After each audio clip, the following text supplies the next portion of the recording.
Olá, hoje a gente vai entrar num assunto que, olha, cedo ou tarde, passa pela cabeça de todo mundo. Com certeza, é um tema universal. Exato. O que acontece com as nossas coisas, nossos direitos e até, sei lá, as nossas dívidas, depois que a gente se vai. Pois é, no mundo do direito, o nome disso é direito sucessório.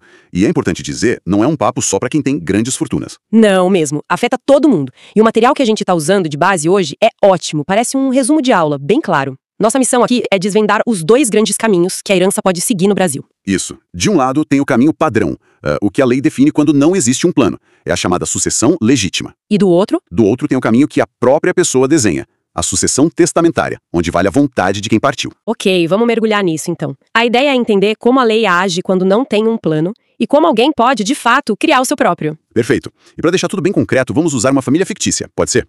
A família Silva. Ótimo. Quem são os Silva? Vamos imaginar o casal Paulo e Ana, casados em comunhão parcial de bens, que é o mais comum. E eles têm 2 filhos, o Lucas e a Bia. Certo. E no nosso cenário, o Paulo faleceu. É isso. Exatamente. E como acontece na maioria das vezes, o Paulo não deixou um testamento. É aí que a sucessão legítima entra com tudo. E imagino que a lei não age de forma aleatória, né? De jeito nenhum. Ela estabelece o que a gente chama de ordem de vocação hereditária. Pensa nisso como uma fila de prioridade, muito bem definida. Uma fila para receber herança e quem tá no comecinho dela? No topo, com prioridade máxima, estão os descendentes. No nosso caso, os filhos do Paulo. O Lucas e a Bia. Exato. Se não tivesse filhos ou netos, a herança sobe para os ascendentes. Os pais do Paulo, no caso. Isso. Só depois, na falta deles, é que a gente olha para o cônjuge sobrevivente, a Ana. E por último, se não tivesse ninguém, iríamos para os colaterais. Irmãos, sobrinhos. Pera um pouco, isso me pareceu meio estranho. Quer dizer que a Ana, a esposa que construiu a vida com o Paulo, tá em terceiro lugar na fila, depois dos pais dele? É uma ótima observação. E é aqui que o direito de família e o de sucessões, assim, dão um nó fascinante. Ah, então tem um detalhe aí. Tem um grande detalhe. Essa ordem é a regra geral, mas o papel do cônjuge da Ana depende totalmente do regime de bens. Como eles casaram em comunhão parcial, ela não fica em terceiro lugar, não. Ufa. E como fica, então? Na verdade, ela herda junto com os filhos, com o Lucas e a Bia. Ah, agora sim, faz mais sentido. E como funciona essa divisão entre eles? No regime de comunhão parcial, metade de tudo que eles construíram juntos durante o casamento já é da Ana. Isso se chama meiação. Não é herança, é direito dela. Ok, metade já é dela. E a outra metade, que era do Paulo? Essa outra metade é a herança, e é nela que a mágica acontece. Nos bens particulares do Paulo, tipo algo que ele tinha antes de casar, a Ana entra na divisão em partes iguais com os filhos. Entendi. A meação é pelo casamento, a herança é pela morte. Mas e se eles tivessem casado em comunhão universal de bens, onde tudo é dos dois desde o início? Aí, a sua intuição inicial estaria certíssima. Na comunhão universal, a lógica muda. Como a Ana já seria dona da metade de absolutamente tudo, a lei entende que ela já está bem protegida. E aí ela não herdaria junto com os filhos. Não herdaria. A parte do Paulo iria inteira pro Lucas e pra Bia. A lei basicamente diz, olha, você já tem sua meação, que é gigante, a herança vai direto pros descendentes.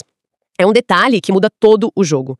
Fica claro que esse caminho padrão é cheio de regras. Mas e se a pessoa não concorda com isso? Se o Paulo quisesse deixar algo pra um amigo, por exemplo? Aí não tem jeito, né? Precisa de um testamento. Exato. Aí a gente entra no território da sucessão testamentária, o lugar da última vontade. E o nosso material já abre com uma informação que quebra a expectativa de muita gente, a idade pra poder fazer um testamento. Sim, essa parte me pegou. Eu jurava que precisava ter 18 anos, ser maior de idade. Pois é, mas não precisa. A lei cria o que chama de capacidade especial pra testar. A partir dos 16 anos completos, qualquer pessoa com pleno discernimento pode fazer um testamento válido. Sozinha. Sem autorização dos pais. Sozinha, sem precisar de ninguém. Isso é muito curioso. Com 16 anos, você não pode, sei lá, assinar a maioria dos contratos, mas pode decidir o destino de tudo que você tem. Qual a lógica? A lógica é que o testamento é um ato que só vai ter efeito depois da morte. Então não há um risco direto pro jovem em vida, sabe? Diferente de um contrato que poderia endividá-lo. A lei foca no discernimento, na clareza mental da pessoa naquele momento. Faz sentido. E pra garantir que essa vontade seja respeitada, existem tipos diferentes de testamento, certo? Como se fossem ferramentas com níveis de segurança diferentes. Isso mesmo. O mais seguro de todos, o tanque de guerra, é o público. Feito no cartório. Exato. Você vai no cartório, na frente de um tabelião e 2 testemunhas. Fica tudo registrado em livro público. É quase impossível de se perder ou de ser invalidado depois. Depois tem um que parece coisa de filme, o cerrado, aquele que é secreto. É bem cinematográfico, né? A pessoa escreve, leva lacrado ao cartório e o tabelião só costura o envelope e registra que recebeu aquilo. Ninguém sabe o que está escrito. O risco é que se o envelope rasgar ou sumir, já era. E por que alguém escolheria uma opção mais arriscada como o personal? Aquele que o material diz que é feito em casa, só com testemunhas. Geralmente por uma questão de conveniência, ou custo, ou até urgência. A pessoa escreve ou digita, lê para 3 testemunhas e todo mundo assina. É mais simples, mas bem mais frágil. Qualquer erro de formalidade pode anular tudo. Ok, entendi. Bom, seja pela lei ou pelo testamento, uma hora o inventário começa. E aí entram os mecanismos para garantir que a divisão seja justa. voltando para nossa família Silva. E se o Paulo, em vida, deu um apartamento de presente só para a filha, para Bia? Como a lei lida com essa vantagem que ela teve? Esse é um problema clássico. E a solução da lei é bem elegante. Se chama colação de bens. A regra é que a lei presume que doação de pais para filhos é um adiantamento da herança. Ah, então não é um presente extra. É uma parte da herança entregue mais cedo. Exatamente essa a ideia. Então a Bia tem que devolver o apartamento? Não, não. O imóvel é dela. Mas o valor daquele apartamento é simbolicamente trazido de volta para o bolo total da herança para fazer a conta. Como assim? Vamos supor que o apartamento valia 200 mil. E o resto do patrimônio do Paulo é de 600 mil. O total a ser dividido entre Lucas e Bia não vai ser 600, vai ser 800 mil. Ah, entendi. Então, na divisão final, cada um teria direito a 400 mil. Como a Bia já recebeu 200 mil no apartamento, ela só receberia mais 200 mil e o Lucas pegaria os 400 mil dele. Isso. No final, tudo se iguala. É um mecanismo de justiça para garantir a igualdade entre os filhos. Brilhante. Isso cobre a situação do presente. Mas e o contrário? Se o outro filho, o Lucas, não quiser a herança? Digamos que o pai deixou mais dívidas do que bens. Ele não é obrigado a aceitar, de forma alguma. Ele pode exercer a renúncia da herança. Ele diz oficialmente não, obrigado. E o que acontece com a parte dele? A partir do momento que ele renuncia, ele é tratado como se nunca tivesse sido herdeiro. A parte dele vai toda para a irmã, para Bia.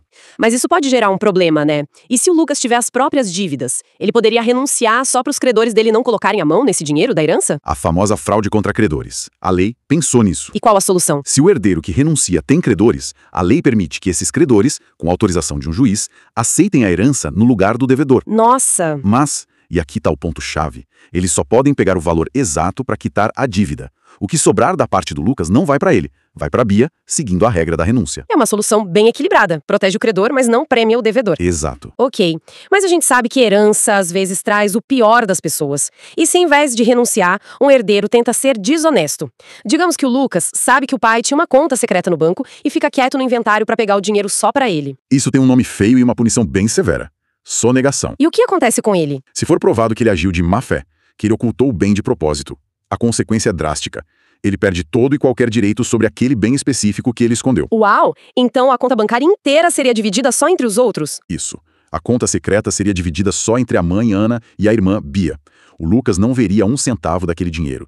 A famosa malandragem que sai caro. A lei basicamente diz: ah, você não queria dividir? Ótimo, agora não é mais seu de jeito nenhum. É uma punição quase poética. É exatamente essa a ideia. É uma pena civil. Se um bem for só esquecido, sem má fé e descoberto depois, tudo bem, faça uma sobrepartilha e todos dividem. Mas a sonegação, essa sim é punida. Falamos bastante das regras, mas o testamento também tem esse lado criativo, né? O nosso material traz uns exemplos que mostram como a lei se esforça para fazer a vontade da pessoa valer. O exemplo clássico é o do cavalo, mas vamos modernizar. Digamos que o testamento diz: deixo para minha sobrinha um iPhone de última geração, mas a pessoa morre antes do lançamento do último modelo. E aí? Ótimo exemplo. Isso é o que a gente chama de legado de coisa de gênero. A regra é a mesma do cavalo. A vontade tem que ser cumprida. Os herdeiros, usando o dinheiro da herança, teriam a obrigação de comprar o modelo mais recente de iPhone disponível no mercado e entregar para a sobrinha. Sério? Mesmo que seja mais caro. Sim, a lei tenta ao máximo cumprir a intenção por trás do gesto, que era dar um presente moderno e de valor. Isso mostra uma flexibilidade impressionante. E se a intenção for ainda mais pro futuro? Se o Paulo quisesse deixar uma casa de praia para um futuro neto que a Bia talvez um dia tivesse. Alguém que nem foi concebido ainda. Isso é possível. E a ferramenta para isso é uma das mais sofisticadas do direito, a substituição fiduciária. Nome complicado. Como funciona? É um planejamento de longo prazo. No testamento, o Paulo nomearia uma pessoa de confiança, vamos dizer o próprio Lucas, como o fiduciário. E o que o Lucas faria? O Lucas receberia a casa, mas não como dono definitivo. Ele teria a obrigação de cuidar do imóvel. Quando o filho da Bia, o fideicomissário, nascesse e atingisse a maioridade, o Lucas passaria a propriedade para ele. Então o Lucas seria uma espécie de guardião do bem, uma ponte para o futuro. Exatamente. É uma ferramenta de planejamento poderosíssima, que mostra como o testamento pode ir muito além de só dividir coisas. Então o que a gente tira de tudo isso? Ao final da nossa conversa, fica bem claro para mim que o direito sucessório tem um sistema duplo. De um lado, essa rede de segurança da lei, o caminho padrão. Com sua ordem clara e mecanismos de justiça como a colação. Isso. E do outro, um campo aberto para a vontade da pessoa, o testamento, com uma flexibilidade surpreendente. Que vai de um jovem de 16 anos decidindo o futuro, até planejar o patrimônio de quem nem nasceu. Perfeito. E no fundo, o que a gente vê é um diálogo constante entre a vontade de quem partiu e a estrutura de proteção da família que ficou. A lei tenta honrar os desejos de um, enquanto garante os direitos e a harmonia dos outros. É um equilíbrio delicado, sem dúvida. E pra gente fechar com uma reflexão, o material menciona que a renúncia à herança pode ser total ou parcial. Isso a gente não chegou a explorar, mas me deixou pensando num dilema. É uma ótima provocação final. Pensa nesse cenário. A herança do Paulo inclui a casa da família, cheia de valor afetivo, mas também uma empresa cheia de dívidas. A lei, em tese, permitiria que um dos filhos renunciasse só à parte da empresa, mas aceitasse a parte da casa. A pergunta que fica é: que tipo de dilemas estratégicos e principalmente morais uma decisão como essa poderia criar dentro da família Silva? Nossa, a lei pode permitir a escolha, mas será que a família permitiria? Fica a reflexão.